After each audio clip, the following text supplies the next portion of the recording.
제21대 대선 사전투표를 하루 앞두고 국민의힘 김문수, 개혁신당 이준석 대선 후보 간의 단일화는 사실상 불발 수순을 밟고 있습니다. 네, 대선 3자 구도가 굳어지는 모양새인데 후보들은 막판 유세 총력전을 벌이고 있습니다. 취재기자 연결합니다. 신윤정 기자, 대선 레이스 막판 최대 변수로 꼽혔던 두 후보의 단일화가 사실상 무산되는 건가요? 네, 단일화 최종 데드라인으로 꼽힌 사전투표를 하루 앞둔 오늘 후보 간 접촉은커녕 물밑 협상마저 사라지면서 단일화 불씨가 꺼지는 분위기입니다. 국민의힘 신동욱 수석 대변인은 오늘 브리핑에서 단일화 문제는 이제 기계적으로 시한을 결정할 문제가 아닌 것 같다고 말했습니다. 그러면서 협상하고 접촉하는 것으로 단일화를 해결할 국면은 이미 지나갔다며 미래를 위해 이준석 후보가 생각해주기 바란다고 밝혔습니다. 이준석 후보 역시 오늘 라디오 방송에서 김 후보와의 단일화에 대해 한 번도 생각해 본 적이 없다고 재차 밝혔습니다. 그러면서 애초에 단일화를 고려한 적이 없고 논의가 오간 것도 없다고 선을 그었습니다. 단일화가 힘들어졌다는 판단 속에서 국민의힘과 개혁신당 모두 사실상 대선 3자 구도를 가정한 전략적 투표를 호소하고 있습니다. 국민의힘은 이 후보를 지지했던 유권자들도 사표 방지 심리가 발동하면 반 이재명을 위해 김문수를 선택할 것이라는 기대를 나타냈습니다. 개혁신당은 이준석 후보의 최근 지지율 상승세를 부각하며 국민은 이미 전략적 선택을 시작했다고 밝혔습니다. 다만 국민의힘 일각에선 단일화를 향한 문을 완전히 닫아서는 안 된다는 주장도 나왔습니다. 김 후보 비서실장인 김재원 전 의원은 라디오에 나와서 밤새 극적 타협이 있을 수 있다며 김 후보는 대통령 후보직을 제외하고는 모든 것을 다 내주겠다는 각오라고 말했습니다. 네, 오늘 대선 후보들의 유세 상황도 전해주시죠. 네, 후보들은 오늘 서울과 영남 지역 등을 돌며 사전투표 동료와 함께 막판 지지 호소에 온 힘을 쏟고 있습니다. 먼저 이재명 후보는 1,400만 개미와 한 배 탔어요라는 제목의 유튜브 생방송에 출연했습니다.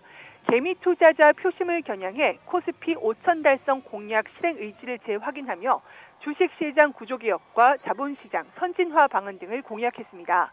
이어 서울 광진구와 중랑구, 성동구, 동대문구 등 서울 동부 지역에서 집중 유세를 펼치며 수도권 유권자의 지지를 호소합니다. 국민의힘 김문수 대선 후보는 보수 텃밭인 부산 경남과 대구 경북 지역을 찾아 지지층 결집에 공을 들이는 모습입니다. 창원 국립 3.15 민주묘지를 참배한 김 후보는 유세에서 민주당 이재명 후보를 겨냥해 방탄, 괴물 독재를 용서할 수 있느냐며 다시 한번 민주화 운동을 시작해야 한다고 말했습니다. 이어 위대한 3.15 민주정신으로 민주주의를 굳건하게 세워달라며 내일 사전투표 참여를 호소했습니다. 김 후보는 영남대 캠퍼스를 방문해 대학생들을 만나 한 표를 호소하고 저녁까지 대구 도시민 동성로에서도 집중 유세를 벌이기로 했습니다. 이준석 후보는 여의도 공원에서 산책 유세를 벌이며 여의도 일대에 밀집한 직장인들과의 만남에 나섰고 오후에는 서울 강남역과 삼성동 코엑스 앞에서 연설과 집중 유세를 이어가며 2030 젊은 층 표심 다지기에 나설 예정입니다.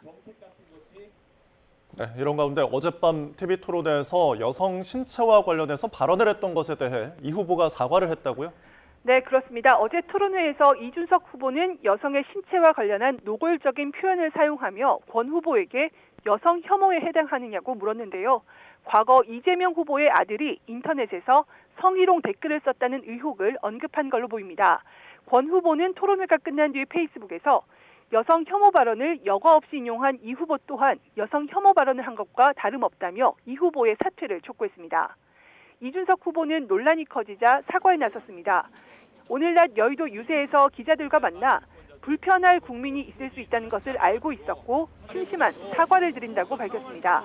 그러면서도 그런 언행을 했다는 것이 사실이라면 충분히 검증이 필요한 사안이라고 본다며 민주 진보 진영의 이중잣대를 지적하려는 의도였다는 입장을 굽히지 않았습니다. 더불어민주당 등은 도저히 용납할 수 없는 폭력 행위라며 총공세에 나섰습니다. 민주당 정은경 총괄선대위원장은 끔찍한 언어폭력으로 국민을 모독했다고 비판했고 김용민 원내정책 수석 부대표는 한 발 더 나가 국회의원직 제명을 주장했습니다. 조국 혁신당도 이준석 후보의 사과와 후보직 사퇴를 촉구했고 진보당은 이 후보 발언을 국회 윤리위원회에 제소하기로 했습니다. 국민의힘에서도 적절치 못한 발언이라는 지적이 나온 상황에서 단일화 문제에도 악영향을 줄 수 있는 만큼 단일화 무용론에 더욱 힘이 실리는 기류도 감지되고 있습니다. 지금까지 정치부에서 YTN 신윤정입니다.